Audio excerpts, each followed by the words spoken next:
اسرائیلی قابض فوج نے غزہ پٹی کے وسطی شہر دیر البلاء میں واقع الاقصی اسپتال کو نشانہ بنایا، جس میں متعدد افراد زندہ جل گئے۔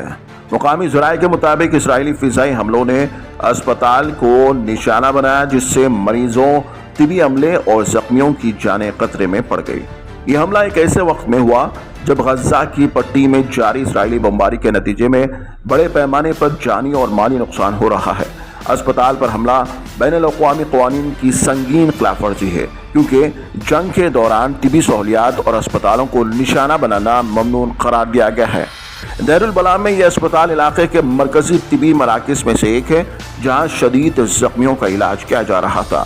اسپتال پر حملے کے بعد امدادی کارروائیاں انتہائی مشکل میں پڑ چکی ہیں اور ریسکیو ٹیموں کو اسپتال کے اندر محصور افراد تک پہنچنے میں شدید مشکلات کا سامنا ہے۔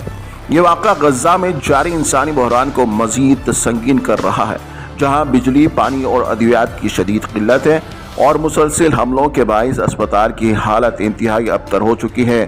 انسانی حقوق کی تنظیموں اور اقوام متحدہ نے اس واقعے کی شدید مذمت کی ہے اور جنگ بندی کا مطالبہ کیا ہے تاکہ زخمیوں کو طبی امداد فراہم کی جا سکے۔